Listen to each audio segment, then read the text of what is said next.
Chapter 3. The Delhi Sultanate from AD 1206 to AD 1526. The period between AD 1206 and AD 1526 is known as the period of Delhi Sultans in the history of India.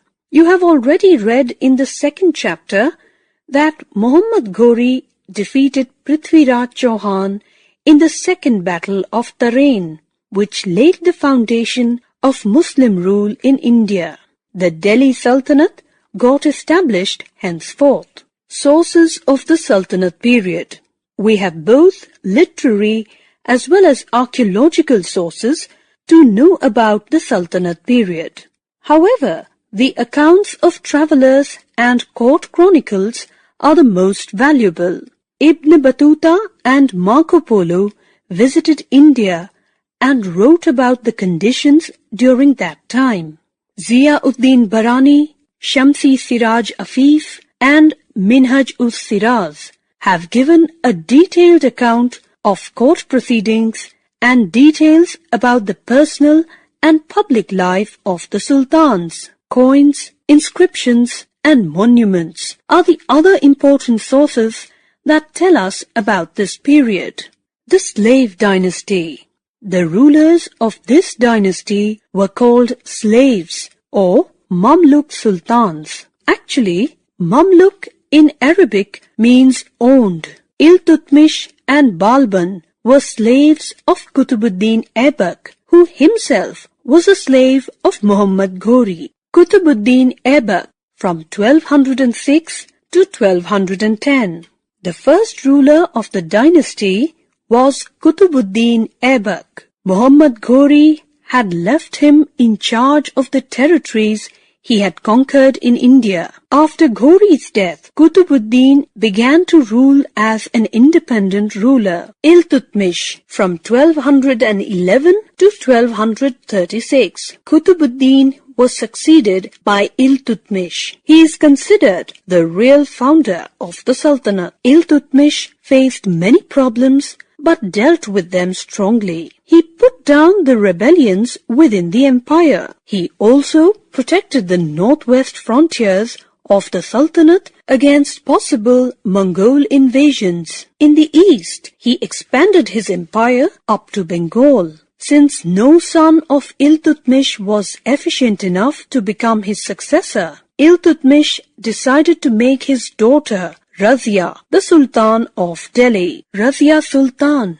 from 1236 to 1240. Razia could not rule for a long period. After the death of Razia until the accession of Balban, many kings came to the throne. Of them, Nasir-ud-Din Mahmud, another son of Iltutmish, ruled from 1246 to 1266. Ghiyas-ud-Din Balban from 1266 to 1286. Balban got the throne of Delhi in 1266. He was the most powerful ruler of the slave dynasty. Balban reorganized and strengthened the army. He fought against the local rulers and defeated many of them. He also guarded the northwestern borders against Mongol raids. Balban's successors were weak. In 1290, the Khilji nobles captured the throne of Delhi. The Khilji dynasty.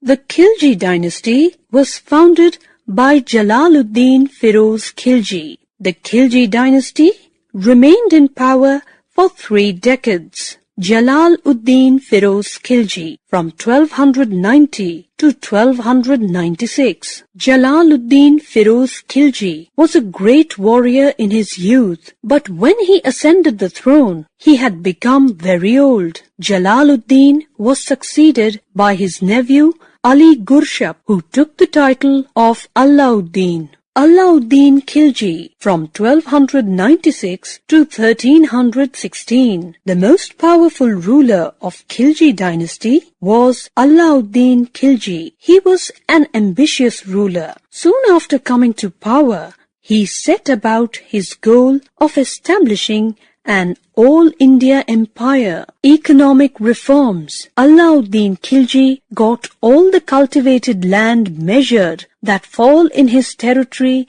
and categorized them according to fertility. The land tax, Kharaj, was fixed accordingly. To get more money, Alauddin raised the land tax in the Doab region, the fertile land between the Ganga and Yamuna rivers, to 1/2 of the produce. Alauddin also introduced a market control policy. He lowered the prices of all essential items such as food grains, sugar, cooking oil, cloth, etc. Shop owners were asked to charge the rates fixed by the Sultan. Reforms in the army. The revenue reforms of Alauddin made more money available to him. With that money, he was able to maintain a large standing army. He paid his soldiers in cash. He started branding Dag horses to prevent the substitution of good horses by inferior ones.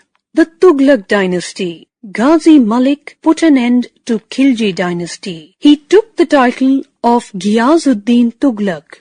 The Tughlaq dynasty ruled for about 100 years. Ghiyasuddin Tughlaq from 1320 to 1325. The first ruler of this dynasty was Ghiyasuddin. He put down rebellions and strengthened the Sultanate. He was succeeded by his son Jana Khan, Muhammad bin Tughlaq from 1325 to 1351. Ghiyasuddin Tughlaq's son Jana Khan took the title of Muhammad bin Tughlaq and ascended the throne in 1325. Ibn Battuta gives a lot of information about his reign. He tells us that the Sultan had great ideas and plans that failed because the common people could not understand them. Firoz Shah Tughlaq from 1351 to 1388. As Muhammad had no son, his cousin Firoz Shah succeeded him. Firoz Shah is known as the Reformer because of his many successful reforms. He built many canals, tanks, wells, hospitals, and rest houses. He founded new towns such as Jaunpur, Firozpur, Firozabad, and Hisar Firoza. He set up many educational institutions and also had many Sanskrit works translated into Persian and Arabic.